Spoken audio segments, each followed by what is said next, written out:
police using water hoses and police dogs to attack the protesters. These were widely broadcast to white homes, which grew sympathy from the white families. The chief of police had lost his job, the Jim Crow signs had come down, and desegregation went underway. And in his famous letter from Birmingham jail, he called for a more radical and forceful approach to obtaining their much-needed rights, and that we know through painful experience that freedom is never voluntarily given by the oppressor. It must be demanded by the oppressed. On August of 1963, King helped organize the March on Washington for Jobs and Freedom. He also collaborated heavily with openly gay socialist Bayard Rustin, who, much after the Civil Rights Movement, continued to fight for workers' rights and economic disparities. Before the March on Washington, President Kennedy had said that it would cause too much tension between the civil rights activists and the US government for any policy to be passed. King had asked the black protesters to renounce the United States government, but the message was soon liberalized to be more accommodating to others to continue supporting the cause. This is also where he gave his famous "I Had a Dream" speech. I have a dream today.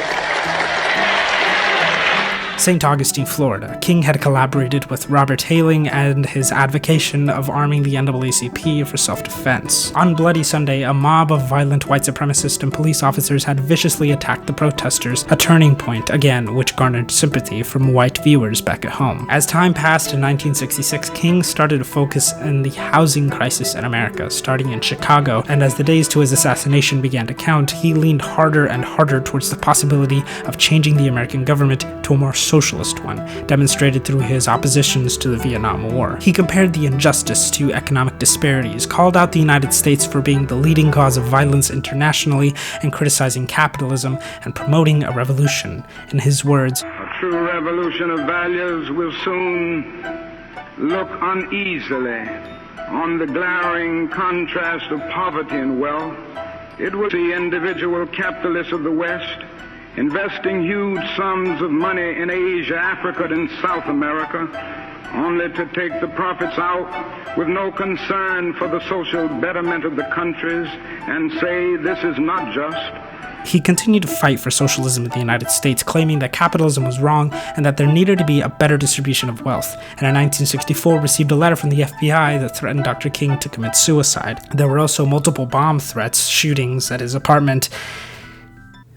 Isn't this such a lovely story? As the war effort continued, civil rights leaders and anti-war leaders combined under the same values of socialism, that the poor are suffering to make the rich luxurious, or as King stated so eloquently, capitalism takes necessities from the masses to give luxury to the classes, and it was built on the exploitation and suffering of black slaves and continues to thrive on the exploitation of the poor, both black and white, both here and abroad. And in his final year alive, King and the SCLC had organized the Poor People's Campaign that called for the government to take responsibility for its outrageously large war fund and not using that for social policy to help the 40 million Americans in poverty a right to shelter, food, and job security. In 1968, he was shot by James Earl Ray, who allegedly, let's face it, definitely, was working with the FBI to assassinate King in order to stop spreading the message of socialism, wealth distribution, and anti-capitalist ideologies. The legacy of King remains strong to socialists and communists and is nothing but a peace-loving teddy bear to neoliberals. But the same cannot be said about another leader in the movement who took a more violent yet effective way to spread the civil rights message.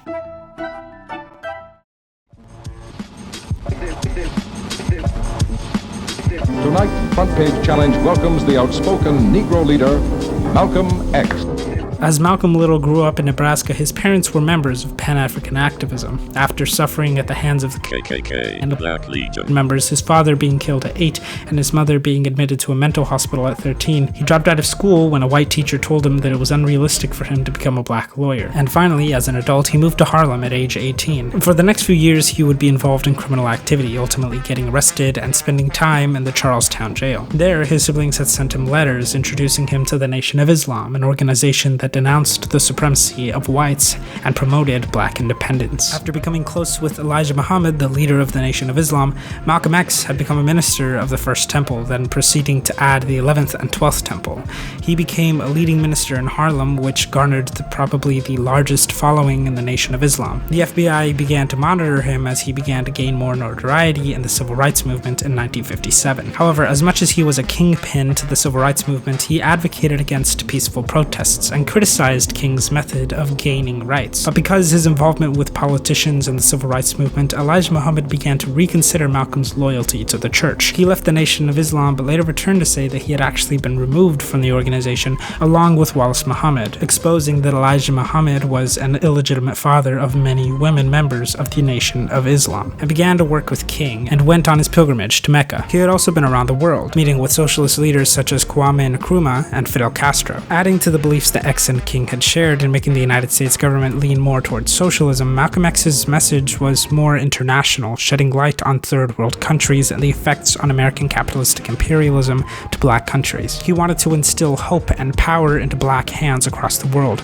striving for the autonomy and independence that socialism has to offer. As Martin Luther King Jr. was taking his gradual social change in the United States through civil disobedience, Malcolm X had called for a revolutionary change, a change that is to take the power from the white capitalists. This led to his house being attacked on multiple occasions, his car being bombed, and the Nation of Islam openly talking about a planned murder of Malcolm X, ultimately leading to his house being burned down. In 1965, he was assassinated in New York City. The Nation of Islam was tried and convicted for the assassination. However, the FBI's COINTELPRO and the NYPD both had Malcolm X under constant surveillance, and probably, let's face it, definitely had a hand in killing the black nationalist leader. Malcolm was a strong influence in black nationalism in the United States, mainly through his criticisms of the civil rights movement. He didn't want to cooperate with the United States government. He wanted to take it over and instill the power to the blacks in America. He called for an arming and militarization of blacks for self-defense against white capitalists protecting police officers, and in turn planted the seeds of black power, which was soon adopted by the Black Panther Party for self-defense.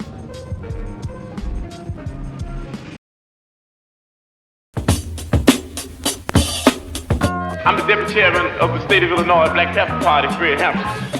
Oakland, California. Huey P. Newton and Bobby Seale founded the Black Panther Party for self-defense after the assassination of Malcolm X. Armed with his beliefs in black nationalism and black power, they started the organization to arm blacks in order to combat police brutality. Or, in the terms of anarchism, they wanted to dissolve the monopoly of violence that police had. The police had, for the past 9 years, an upper hand over peaceful protesters, assaulting, beating, and killing those who stood up against which they protect: capitalism. In 1967, however, once blacks had the idea of arming themselves, the Mulford Act was signed and passed by California Governor Ronald Reagan, repealing the law that allowed the public to open carry weapons. Notice the timing here. This law would still be in place, but since the oppressed started to arm themselves, they took away that right, leaving them defenseless against police. Around the same time, in Chicago, Illinois, Fred Hampton had begun organizing his chapter of the NAACP right when the Black Panther Party had begun growing around the United States. He was particularly interested in Maoism and the party's use for self-determination and economic critiques. Hampton successfully made peace with the Chicago gangs, enlightening them to understand their class consciousness, to band together in order to leave the trenches of poverty. He also founded the Rainbow Coalition, which soon joined the Red Guard Party, which aims were rooted in Maoism and communism. Fast forward to 1969, the Black Panthers began social programs to help feed, house, and educate young black impoverished children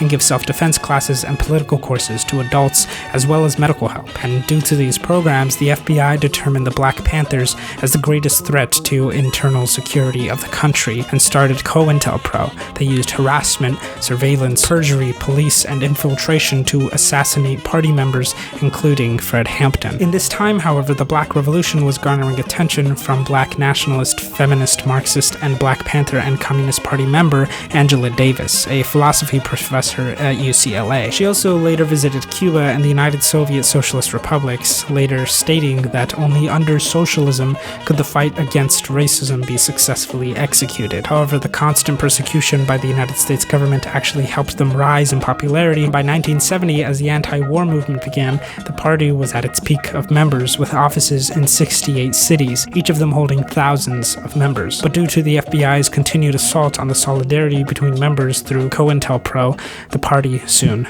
dwindled. But the legacy they carry is still thriving.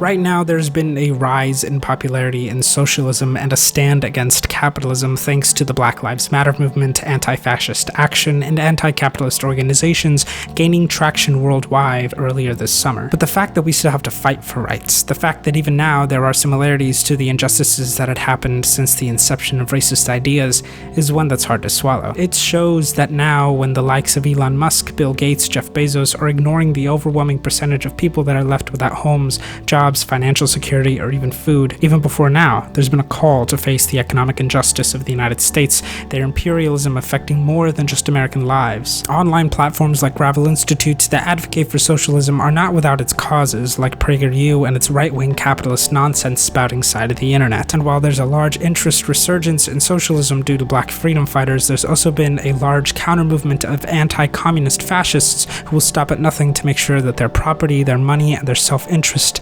outweighs the interest of the people. As Martin Luther King had proved in his final days alive, as Malcolm X had continued to push this message, and the Black Panther Party demonstrated, policy changes are not going to save us. They are not going to fix the problems that we face. The only policy that is deemed important is that which perpetuates segregation, hate, and the oppression of the working class. As Jean-Jacques Rousseau stated, and I paraphrase, "The poor cry out for bread to eat.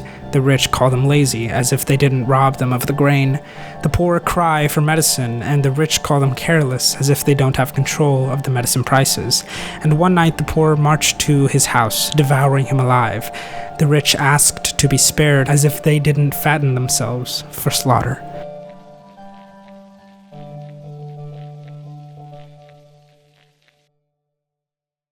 Hey everyone, thank you so much for watching. I know this is very different from all my content, but I hope you guys enjoyed. Also, if you really enjoyed this video, make sure to join my Patreon. Thank you so much. Have a good day.